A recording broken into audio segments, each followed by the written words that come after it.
আল্লাহর নবী ইসলামের পতাকা আলীর হাতে দিয়ে বললেন, আলী, আমার বিশ্বাস মহান আল্লাহ তোমার মাধ্যমে খাইবরের যুদ্ধে ইসলাম আর মুসলমানের বিজয় দিবে। হযরত আলী পতাকা ধারণ করলেন, আরেক হাতে তরবারি নিলেন। তরবারি নিয়ে যখন সামনের দিকে আগাইলেন, গিয়ে দেখেন এমন এক বেঈমান সামনে রাস্তায় দাঁড়ায় আছে, যে বেঈমানের সাথে 1000 যোদ্ধাও যুদ্ধ করে পারে না। সুবহানাল্লাহ, কেমন শক্তিশালী! আমার মতো, আপনাদের মতো। আমরা এখানে কয়জন হইমু? 1000 হইমু? আমরা এখানে যারা আছে 1000 হইতাম না, কিন্তু ওই বেঈমানের সাথে 1000 যোদ্ধা তারা যুদ্ধ করে পারে না। তাহলে তার গায়ে কেমন শক্তি আছে? একটু জোরে বলেন আল্লাহু আকবার। হযরত আলী রাদিয়াল্লাহু তাআলা কে দেখে সেই বেঈমান টিটকারি করে রাখো, আলী, আলী, তুমি কি জানো না আমি যে 1000 মানুষের সাথে লড়তে পারি? হযরত আলী রাদিয়াল্লাহু তাআলা কথা জানি। কথা হলে কেন আইছো এই অল্প বয়সে নিজের জীবনটা নষ্ট করতে?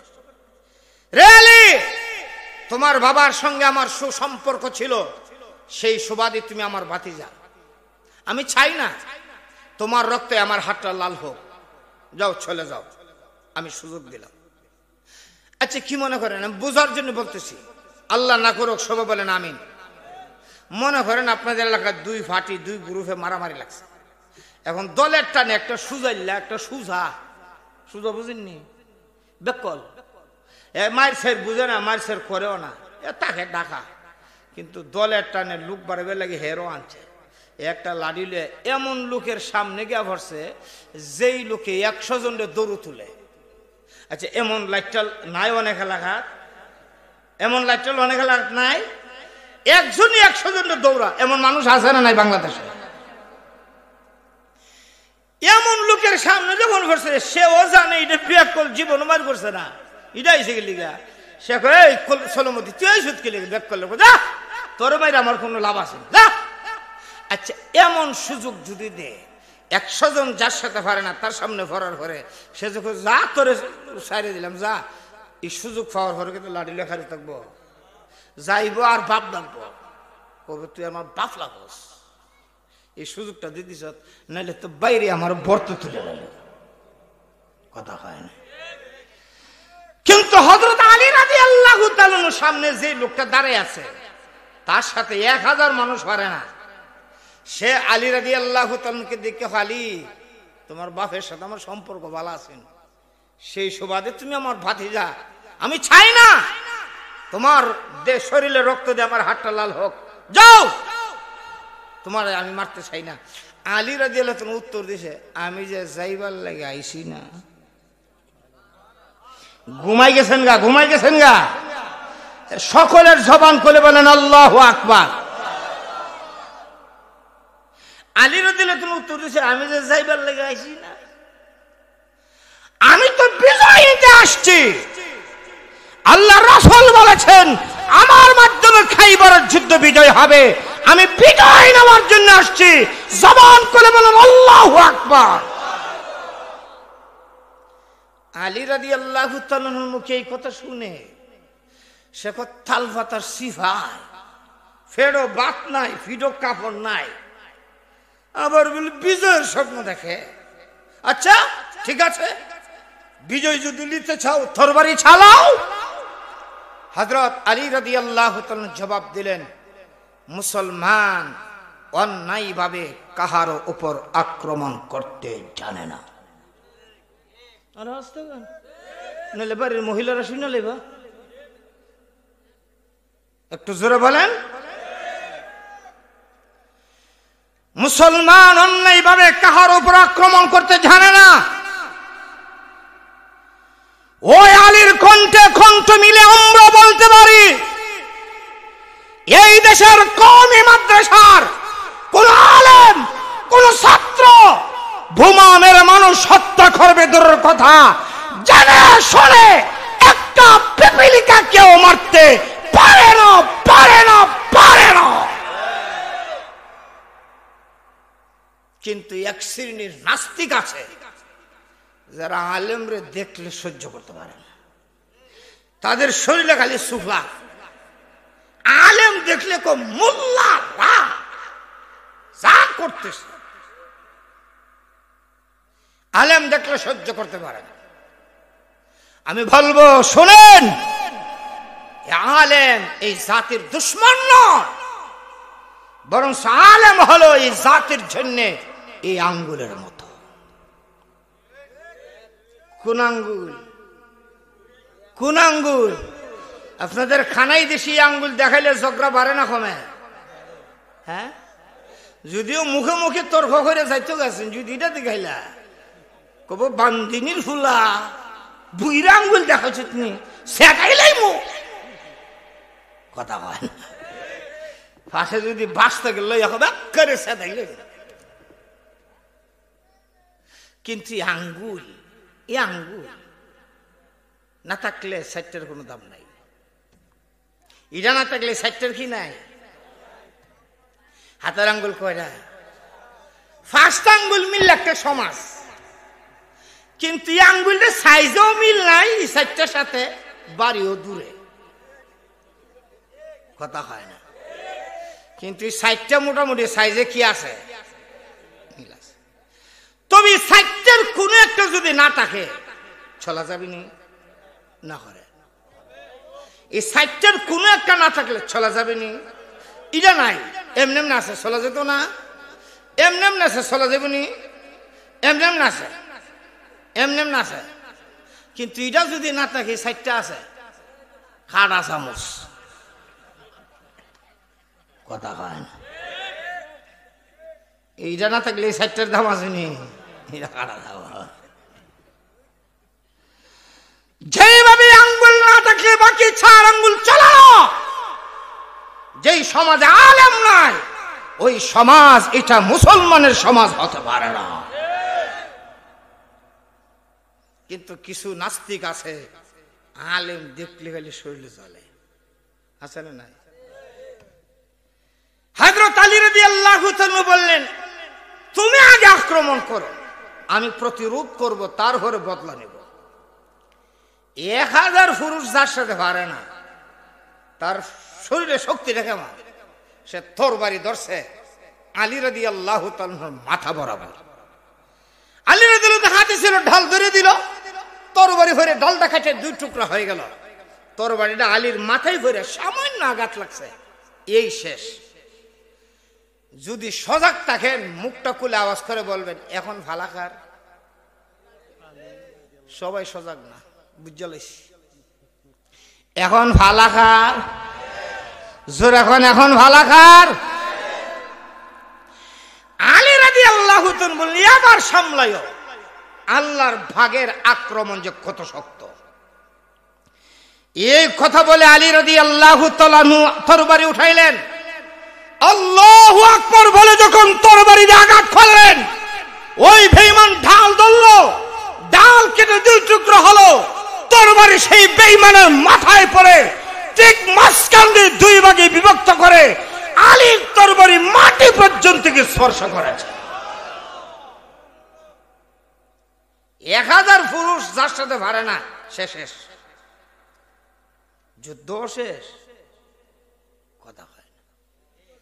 যুদ্ধ শেষ, যুদ্ধ শুরু হয়েছে না, একটা নিয়ে শেষ হয়েছে, যুদ্ধ শেষ না। তাই বাকি যুদ্ধ চালাইতে হলে ডালের প্রয়োজন। আলীর হাতে ডাল নাই। আল্লামা শাইখুল হাদিস আল্লামা আজিজুল হক রহমতুল্লাহি আলাইহি বুখারী শরীফের ব্যাখ্যার মাঝে লেখেন, আলী রাদিয়াল্লাহু তাআলা তাকায় দেখেন পাশেই কামুস দুর্গ, ওই দুর্গের একটা গেট দৌড় দিয়ে গিয়া বাম হাত দিয়ে টান্দা উঠে গেছে। দেখা যাবে কত জোরে সুবহানাল্লাহ বলতে পারেন। গেটের ওজনটা শোনার পরে কিতাবে লেখছে গেটের ওজন ছিল 80 মণ। 80 মণ ওজনের গেট বাম হাতে লইয়া লড়াইয়া ঘুরাইয়া যুদ্ধ কইরা বিজয় অর্জন করে ফালাইয়া নবীজির খেদমত আইছে। নবীজি মুস্কি মুস্কি হাসের যে আলী, জি হুজুর, শুনলাম তোমার নাকি ঢাল ভেঙে গেছিল। জি হুজুর। তাহলে যুদ্ধ করলে কি দেয়? হুজুর কামজ দুর্গের গেটটারে ঢাল মারালিস। আর একটু জোরে। আল্লাহ বিশ্বনবী রাহমাতুল লিল আলামিন বললেন, রে আলী, আবারও কি আমি নবীর সামনে ওই গেটটা উঠে একটু দেখাবে? আলী রাদিয়াল্লাহু তাআলা আনহু ভাবলেন, যেই গেট উঠাইলাম, নাড়াইলাম, ঘুরাইলাম, যুদ্ধ করলাম নিয়ে, সেই গেট উঠাইয়া দেখানো কোনো ব্যাপার নাকি? তাই আগের মতোই বাম হাত দিয়ে গিয়ে ধরে টান দিলেন, কিন্তু গেট লড়ে না। ডান হাত দিয়ে ধরে টান দিলেন, তাও গেট লড়ে না। দুই হাত এত জোরে টান দিয়েছে, আলী রাদিয়াল্লাহু তাআলা আনহুর প্রতিটা পশমের ঘুরায় ঘুরায় গাম ছুটে গেছে। আল্লাহর নবী ডাক দিয়ে বললেন, আলী রে, আর ঘেট ধরে টানতে হবে না। রে আলী, তুমি যখন ঈমানের জোরে বলিয়ান হয় আল্লাহু আকবার ধ্বনি নিয়ে ডাল ধরে টান দিয়েছিলে ইসলাম আর মুসলমানের বিজয় দেওয়ার জন্য, তুমি আলীর হাতের সঙ্গে আরেকটা হাত অংশ নিয়েছিল। সেই হাতটা সৃষ্টির কারণ, সেই হাতটা ছিল মহান আল্লাহ রব্বুল আলামিনের কুদরতি হাত। ও মুসলমান, ওই সাহাবাই কেরামের ইমানের মতন যদি আমার ইমান বাড়াইতে পারেন, তাহলে আপনার হাতেও মাটির ছাকা এটিএম বোমার চেয়েও বেশি কাজ দেবে। রাআইতুল্লাহ ফিল আফগান কিতাবের নাম।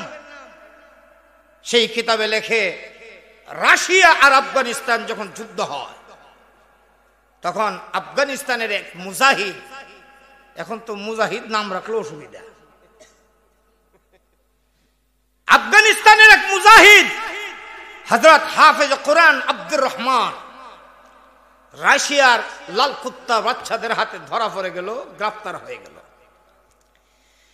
হাফেজ কোরআন আব্দুর রহমানকে তারা গ্রেফতার করে ক্রিটিসাইজ করে, কিরে শুনছি তোরা নাকি মাটির চাকাটা ঢিল মারলে আমাদের ট্রেনগুলোর মধ্যে আগুন ধরে লা।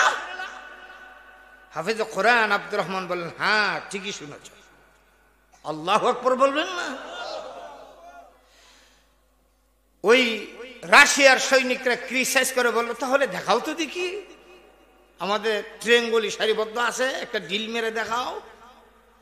হাফেজ কোরআন আব্দুর রহমান বললেন, আমাকে 2 রাকাত নামাজ পড়ার সুযোগ দাও। একটু জবান খুলে বলেন আল্লাহু আকবার। তারা বলল, পড়ো নামাজ। হাফেজ কোরআন আব্দুর রহমান 2 রাকাত নামাজ পড়লেন, আর একটা মাটির চাকা হাতে নিলেন, নারে তাকবীর আল্লাহু আকবার বলে যখন ওই মাটির চাকা ছুঁড়ে মেললেন, ওই মাটির চাকা যেখানে পড়েছে দাদা করে আগুন ধরে গিয়েছে। এটা কি শরীরের জোরে? কিসের জোরে? ইমানের জোরে। আজকে আমরা সংখ্যায় বেশি, কিন্তু আমাদের ইমান দুর্বল। তবে জান্নাত পেতে হলে পূর্ব শর্ত ইমান। পূর্ব শর্ত জোরে বলেন, পূর্ব শর্ত পাশাপাশি নেক আমল। যার ইমানও আছে, নেক আমলও আছে, তার জন্য আল্লাহ জান্নাত রেখে দিয়েছে। জোরে বলেন সুবহানাল্লাহ।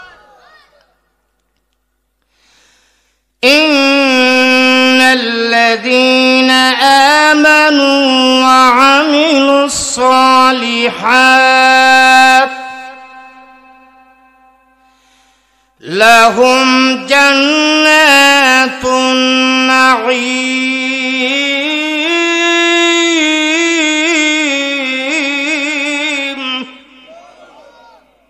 আল্লাহ বলেন, নিশ্চয়ই যারা ঈমান আনছে এবং নেক আমল করছে তাদের জন্য নিয়ামতের উদ্যান সমূহের ব্যবস্থা আছে। আওয়াজ করে বলেন সুবহানাল্লাহ। ভাইরা আমার, অন্য আয়াতে আল্লাহ বলেন, ও ইমানদাররা, আমি জান্নাত বিক্রি করব, কিনবে কে? সুবহানাল্লাহ। আর একটু জোরে কর না। আল্লাহ আমি জান্নাত বেচুম। জান্নাত কাদের কাছে? আল্লাহ মুমিন বান্দা বান্দীদের কাছে। কার কাছে? ইন্নাল্লাহা ইশতারা মিনাল মুমিনিনা আনফুসাহুম ওয়া আমওয়ালাহুম বিআন্না লাহুমুল জান্নাহ। আল্লাহ বলেন আমি মুমিন বান্দা বান্দির কাছে আমার জান্নাত বিক্রি করব। আল্লামা ফকিহ বলে সমরকন্দি রহমাতুল্লাহি আলাইহি তামবিহুল গাফিলিন নামক কিতাবে লেখে একটা মুজাহিদের জামাত, আর ওই মুজাহিদদের জামাতের কমান্ডারের নাম ছিল শেখ আব্দুল ওয়াহিদ রহমাতুল্লাহি আলাইহি। তিনি মুজাহিদদের সামনে এই আয়াত যখন তেলাওয়াত করলেন, এমনি এক যুবক লাফ দিয়ে দাঁড়িয়ে গেছে। দাঁড়াকে হুজুর জীবনে বহুবার এই আয়াত করছি, কিন্তু আজকের আর অন্য দিনের বেশ কম। আজকে যখন আপনি তেলাওয়াত করছেন আমার মনে হচ্ছে যেন এই মুহূর্তে আয়াতটা খালি নাজিল হয়েছে। আর একটু জোরে বলেন না। তাই আপনি শুনেন, আল্লাহ বলছে যে মুমিন বান্দা বান্দি দুইটা জিনিস দিবে তাকে আল্লাহ জান্নাতের মালিক বানিয়ে দিবে। আমি আমার দুইটা জিনিস আল্লাহকে দিয়ে দিলাম। আর আসতে সুবহানাল্লাহ। একটা হলো আমার মাল, আর একটা হলো জান। আমি আমার যত মাল আছে স্থাবর অস্থাবর সব সম্পদ এই মুহূর্তে সকলকে সাক্ষী রেখে আল্লাহ রাস্তায় দান করলাম। বাকি রইছে আমার জান। আমি প্রতিজ্ঞা করলাম আমার বাকি জীবন আল জিহাদু ফি সাবিলিল্লাহ, আল্লাহর রাস্তায় জিহাদে আমার জীবনটা দিয়ে দিব। এই কথা বলে ওই মুজাহিদ যুদ্ধের ময়দানে ঝাঁপায় পড়ছে। যুদ্ধ করতে করতে ক্লান্ত হয়ে গেছে, তাই একটা গাছের ছায়ার নিচে একটু বসছে, আর বসার মধ্যে ত্রন্দাই বসছে, একটু উঙ্গানি আইছে। আর এই উঙ্গানির ভিতরে দিয়ে স্বপ্ন দেখতেছে আল্লাহর তৈরি জান্নাতের ভিতরে চলে গেছে। আর একটু জোরে কন্যা ভাইয়ারা, ওই যুবক তাকায় দেখেন জান্নাতের ভিতরে একটু পুকুর, সেই পুকুরে কিছু হরিণা গোসল দিচ্ছে, একজনের গায়ে আরেকজন পানি ছিটিয়ে দিচ্ছে। যুবক বলেন আমি যখন পুকুরের কাছে গেলাম, ওই হরিদের কাছে গেলাম, এমনি দেখি হরিরা একজন আরেকজনকে ডেকে ডেকে বলে কে কোথায় আছো, দৌড়ে আসো, জান্নাতের ভিতরে তাকায় দেখো মার্জিয়া আপার স্বামী প্রবেশ করেছে। যুবক বলেন আমি ডানে তাকাই, বামে তাকাই, সামনে পেছনে তাকায় দেখি আমি যুবক ছাড়া অন্য কাউকে আর পুরুষ হিসেবে দেখা যায় না। তাই আমি একটু সাহস সঞ্চয় করলাম, তাদের কাছে গিয়ে জিজ্ঞাসা করলাম কে গো তোমাদের মাঝে মার্জিয়া? সকলে বললেন না, আমাদের মাঝে মার্জিয়া নাই। তাহলে মার্জিয়া কোথায়? সবাই বললেন মার্জিয়া সামনে। তাহলে তোমরা কারা? তারা সবাই বললেন আমরা হলাম মার্জিয়াফার বান্দি। যুবক চিন্তায় পড়ে গেলেন, বান্দি যদি এত সুন্দর হয়, না জানি মার্জিয়া কত সুন্দর। তাই মার্জিয়াকে একটা নজর দেখার জন্য যুবক বলেন সামনের দিকে দৌড় দিলাম। সামনে গিয়ে দেখি আরেকটা পুকুর, সেই পুকুরেও কিছু হুরিরা গোসল দিচ্ছে, কিন্তু দ্বিতীয় পুকুরের হুরিদের সঙ্গে প্রথম পুকুরের হুরিদের কোনো তুলনা চলে না, এত সুন্দরী হুরিরা গোসল দিচ্ছে। যুবক বলেন আমি যখন তাদের কাছে গেলাম, এমনি দেখি ওই দ্বিতীয় পুকুরের হুরিরা আমার চিৎকার শুরু করেছে কে কোথায় আছো, দৌড়ে আসো, দেখে যাও জান্নাতের ভিতরে মার্জিয়া আপার স্বামী প্রবেশ করেছে। যুবক বলেন ডানে বামে সামনে তাকায় দেখি আমি যুবক ছাড়া আর কাউকে দেখা যায় না। তাই আমি সাহস করে তাদেরকে জিজ্ঞাসা করলাম কে গো তোমাদের মাঝে মার্জিয়া? তারা বললেন না, আমাদের মাঝে মার্জিয়া নাই। তাহলে মার্জিয়া কোথায়? তারাও বললেন মার্জিয়া সামনে। আমি বললাম তোমরা কারা, তোমাদের পরিচয় কি? তারা বললেন আমরা হলাম মার্জিয়া ফর বান্দি। যুবক বলে বান্দি যদি এত সুন্দর হয়, না জানি মার্জিয়া কত সুন্দর।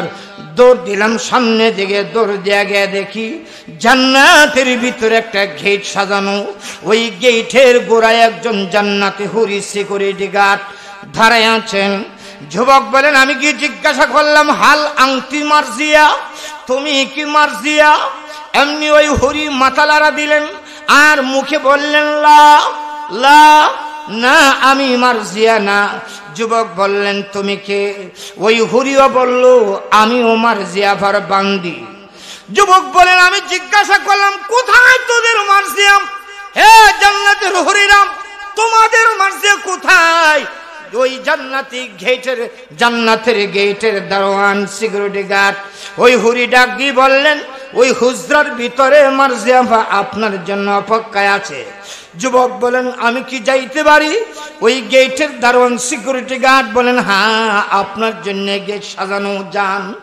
যুবক বলেন আমি দূর দিলাম, দৌড় দিয়ে দেখি জান্নাতের ভিতরে ওই কামরার ভিতরে হুজরার ভিতরে একটা গদি আর সোফা। যেই সোফার গদির উচ্চতা হলো 500 বছর রাস্তা। ওই সোফার মাঝে ঘুমটা মাথায় দিয়ে এক হাতে পাকা অন্য হাতে জান্নাতের হাউজে কাউসারের শরবত নিয়ে একজন হুরি বসে আছে। যুবক বললেন আমি কি জিজ্ঞাসা করলাম হাল আংটি মার্জিয়া? এমনি ওই হুরি মাথা নাড়া দিলেন, নাম হ্যাঁ আমি মার্জিয়া। যুবক বলেন আমি জিজ্ঞাসা করলাম তাহলে কি আমি তোমার কাছে বসতে পারি? ওই হুরি জবাব দিলেন না, আমার কাছে বসা যাবে না। জান্নাতি হুরিকে যুবক বললেন আমি জিজ্ঞাসা করলাম তাহলে কিসের স্বামী আর কিসের স্ত্রী? দুইটা পুকুরের হুরিরা বলল তুমি আমার স্ত্রী, আমি তোমার স্বামী। গেটের গোড়ায় যে হুরি দাঁড়ায় আছে সেই হুরিও বলল তুমি আমার স্ত্রী, আমি তোমার স্বামী। আমি যদি তোমার কাছে বসতেই না পারি কিসের স্বামী আর স্ত্রী? এমনি মার্জিয়া ডাক দিয়ে বললেন যুবক তুমি আমার স্বামী সত্য, কিন্তু শোনে নাও তোমার দুনিয়ার হায়াত এখনো বাকি আছে, অতএব আমার কাছে বসা যাবে না। তবে শুনে নাও, সুসংবাদ গ্রহণ করে নাও, আরশের মালিক মহান আল্লাহ আমাকে হুকুম দিয়েছেন তোমার আপ্যায়নের ব্যবস্থা করার জন্য।